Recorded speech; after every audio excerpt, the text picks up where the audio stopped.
you had questions, and those are important questions to answer. Let's get some of that. And I'll need to go back. Do you prefer to go handout to animation or animation to handout? Which do you prefer? I like handout to. Yeah, same. You prefer the handout to the animation? Yeah. That's fascinating. I try to do both. There's two kinds of learners. It's called a whole to part, where we go animation to handout, and then of course the opposite goes part to whole. So that's why on the first half of transcription and translation, I go handout to animation, and the second half I go animation back to the handout. So what are we looking at here? This is figure 1717. This is the small subunit. Okay, and so what we are diagramming here is called initio. Is that going to be? No, let me get a different highlighter. I was a little aggressive with the fresh highlighting yesterday, and we were doing a graph, and I got green ink. Can you guys see how much green ink I got on my highlighter? Yeah, but that was okay. We were doing global climate change, and it was in, so I might have ruined a highlighter for the freshmen yesterday. That's all right, they're worth it. You are too. So we're diagramming initiation here, okay? So small subunit cradles the messenger RNA. The messenger RNA is going to be read in a 5' to 3' direction. What you see right in here, this is, of course, your start codon. What is the start codon? AUG. AUG, totally. Okay, so they then zoom in on this interaction here. So here's AUG. So then the tRNA comes in with the anticodon of UAC, carrying, of course, methionine. That should be old hat by now, right? And so this is commonly called the initiator tRNA. Initiator tRNA. Okay, now energy powers this process. Now here's what's cool.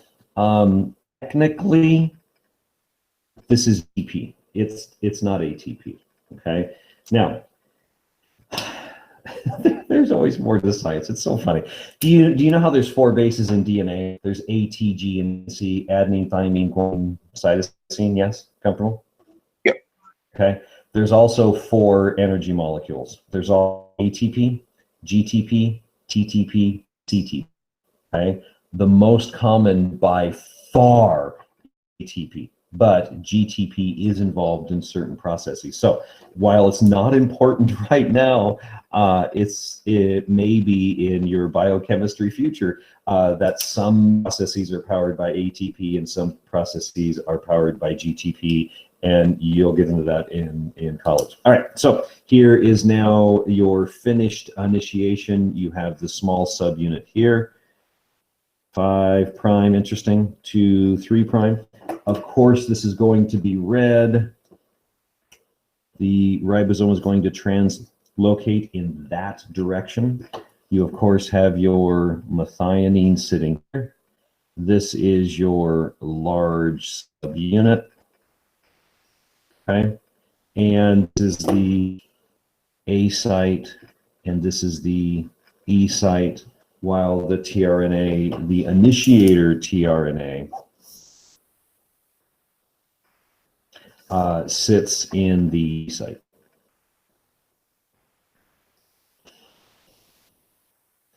Are you comfortable with initiation? Yes. Okay, then you rip down the messenger RNA, and then they have us jump to termination. So this is now at the very end of translation. Okay, so you then have your E, P, and A sites, E, P, A, and E, P, and A. All right. always reading 5' to 3' on messenger RNA. Of course, the opposite on DNA, right? And then what you hit here, this is your stop codon. There are 3 different choices. That stop codon here then codes for your release factor protein.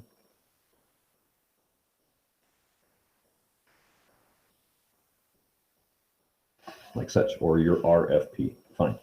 So here's your RFP here.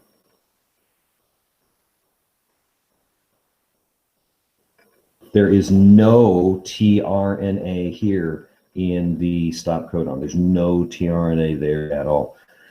What you then have leaving here is your uncharged tRNA. You have your free polypeptide.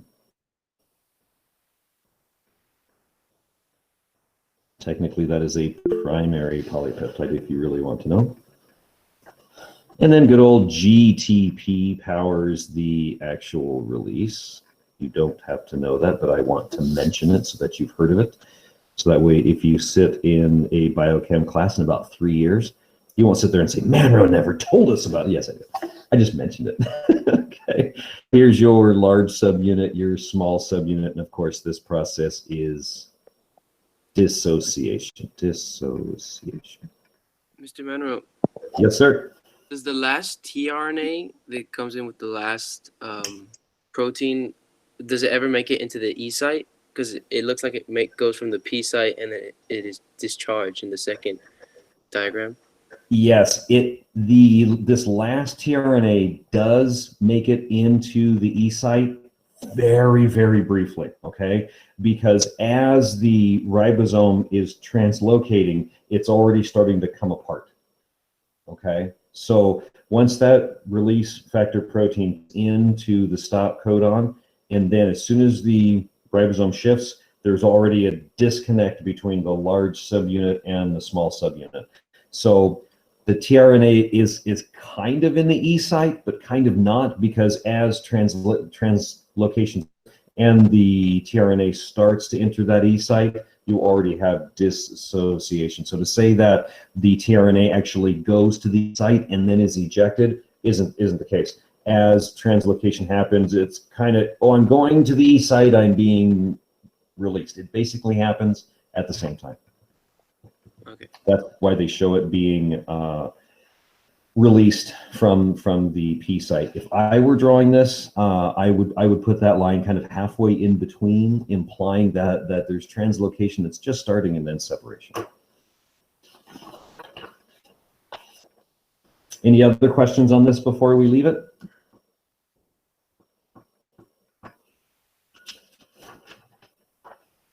All right, so in between initiation and termination is, of course, elongation, which is 1718.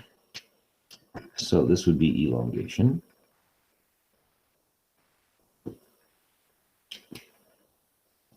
So let's start at the top. You could actually start anywhere, but we'll start at the top. Okay, so here is E, P, and A. Okay, so your charged tRNA comes in here. You have what's called codon recognition, because there has to be a complementary pairing between anticodon and the codon. GTP, if you want to know. That's a P, I swear. Okay, it's very subtle. Do you see that little arrow right there? Yeah. It's so subtle. That is very, very, very important, okay? That is your peptide bond formation. Peptide bond formation. This is a fantastic image, and yet that arrow is just a little arrow. It's really important. Okay, and again, this is going 5 prime to 3. I should have labeled those 5 prime to 3 prime. Right now, this ribosome has this transfer of the polypeptide from the tRNA in the P site to the tRNA in the A site. That temporarily leaves the tRNA. I should zoom in on this. That will temporarily leave the transfer RNA in the P site uncharged. So here's E, P, A. This is then 5 prime to 3 prime. Okay, so now notice where your polypeptide is here. Where is your polypeptide? Which site? A. Yes. Located in the A site. Now, it's not the tRNA that moves. The tRNAs are anchored in the messenger RNA. It's the ribosome that translocates. Okay, so again, this process is powered by GTP. Today's lesson brought to you by GTP. The ribosome then translocates, that then places the uncharged tRNA in the E site, at which point the uncharged tRNA exits. Where does that tRNA go? To the AATS.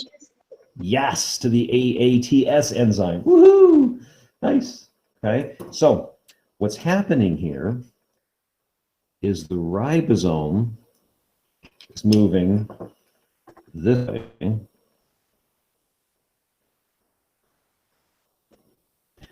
while the messenger RNA goes this way. These are opposite directions.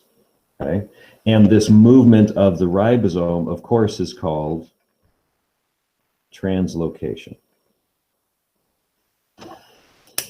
Now, this uncharged tRNA leaves, and then you're right back to this, and the process repeats. Again, combine these snapshot images, this process here, with the animations that you find on YouTube. YouTube is awesome, and it's an updated library. So the animations that you find this year won't be the same animations that we find next year. They'll be even better ones. It's really, as an educator, it's a fabulous resource, and it's free. Yeah, it's really cool. Any questions on this before we leave it? No. Okay.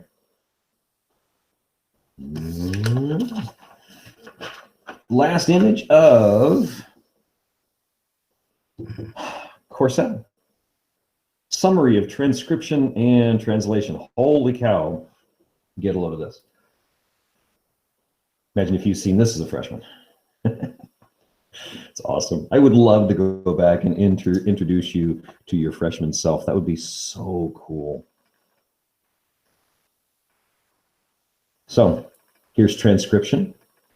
Here's your immature RNA. So this would then be RNA processing.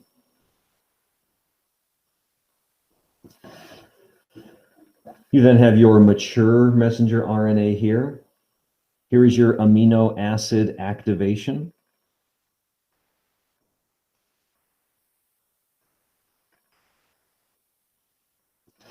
And then down here is translation. So your role, let me shrink this down just a little bit, is of course when you drop this into your core, you know more detail than this. So you're going to add more labels and explain.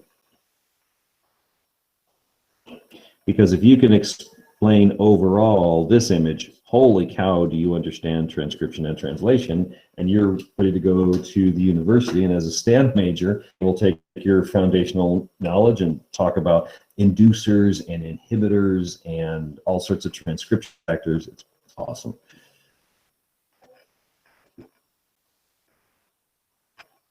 Add detail. and display. Ta-da. So, okay, so I missed it by 15 to 20 minutes. Sorry.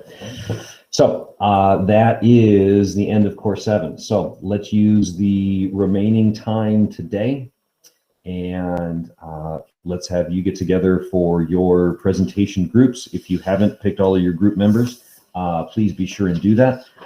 And then start, 2 of you need to pick a time on Tuesday. One's going first on Tuesday, one's going second. And then spend the rest of today and all day Thursday and all day Friday as work time on your presentation. I want you to use this time so that you don't have to work on your presentation outside of core. And then we are going to get together with the juniors, not this Saturday, but next Saturday, and train them up to be your TOK reviewer. They're your peer review. And I want to break you guys out into pairs, all right? You and them, and then I'll get 2 pairs together for a group of 4. So on Thursday, I'm going to ask you to partner up, and I'm going to ask you who your partner is. We'll just pick somebody. I'll say, who's your partner? And I pick somebody else, and who's your partner? So you're actually picking 2 groups. You've picked your course 7 groups, and then I need you to pick a partner for TOK. And then on the 16th, I think it is, we will get 2 juniors and 2 seniors together, and you will talk about both of your essays. So on Thursday, if you could tell me who your partner is, that would be awesome. The rest of the time, ladies and gentlemen, is for you to work. I will stay. I'm not going anywhere, of course. And if and when you have questions, let me know.